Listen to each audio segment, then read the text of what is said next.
নমস্কাৰ প্ৰিয় দৰ্শক, আজি আপোনালোকৰ লগত শ্বেয়াৰ কৰিব ওলাইছোঁ এগৰাকী বিবাহিতা মহিলাই কি বস্তু পৰিধান কৰা অনুচিত।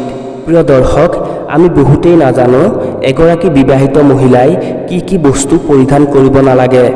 এনে ধৰণৰ বস্তু পৰিধান কৰাটো কিমান অশুভ, বাস্তুশাস্ত্ৰই ইয়াৰ বিষয়ে কি কৈছে জানো আহক। কথাখিনি বহুতেই গুৰুত্বপূৰ্ণ, গতিকে আশা কৰোঁ ভিডিঅ'টো সম্পূৰ্ণকৈ শেষলৈকে চাব। লগতে এনে ধৰণৰ ভিডিঅ'সমূহ সদায় পাই থাকিবলৈ আমাৰ চেনেলটো ছাবস্ক্ৰাইব কৰি ল'ব। প্ৰিয় দৰ্শক, হিন্দু ধৰ্মত বাস্তুশাস্ত্ৰক অধিক গুৰুত্ব দিয়া হয়।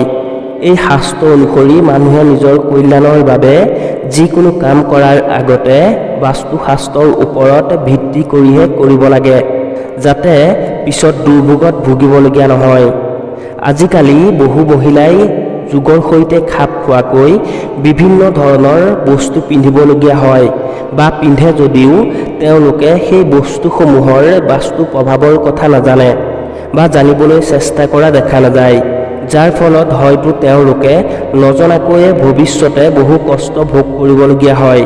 বাস্তুশাস্ত্ৰ অনুসৰি কিছুমান বস্তু এগৰাকী বিবাহিত মহিলাই পিন্ধিলে অশুভ শক্তিয়ে গ্ৰাস কৰে। এই অশুভ প্ৰভাৱ তেওঁৰ নিজৰ ওপৰতেই হওক নাইবা স্বামী আৰু ঘৰখনতো পৰিব পাৰে। তাৰে তিনিপদ বস্তু হৈছে: একত, বাস্তুশাস্ত্ৰ অনুসৰি এগৰাকী বিবাহিত মহিলাই শুভ্ৰ বগা বস্ত্ৰ কেতিয়াও পিন্ধিব নালাগে।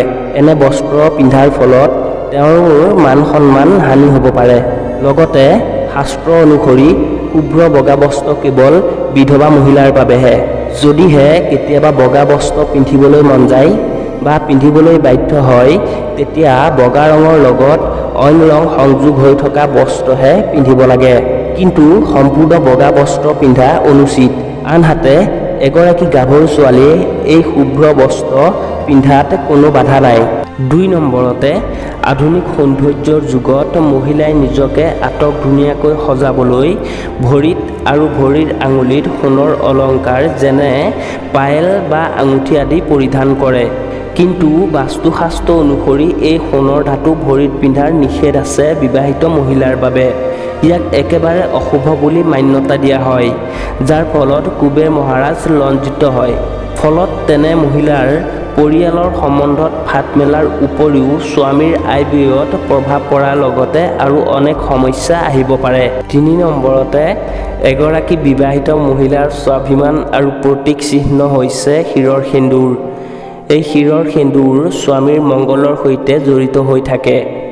বিবাহিতা মহিলাই যদি শিৰত সেন্দুৰ নলয়, তাক শাস্ত্ৰ অনুসৰি পাপ বুলি মান্যতা দিয়া হয় আৰু এনে হ'লে মহিলাৰ পবিত্ৰ বিবাহৰ সম্বন্ধক বিভিন্নজনে বিভিন্ন দৃষ্টিৰে চাব পাৰে।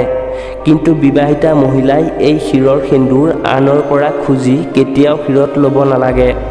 সেন্দুৰ সদায় নিজৰ ধনেৰে কিনি ল'ব লাগে, অন্যথা ইয়াক অশুভ বুলি মান্যতা দিয়া হয় আৰু সেয়া স্বামীৰ মংগলৰ হিতকৰ নহয় বুলি শাস্ত্ৰত উল্লেখ আছে।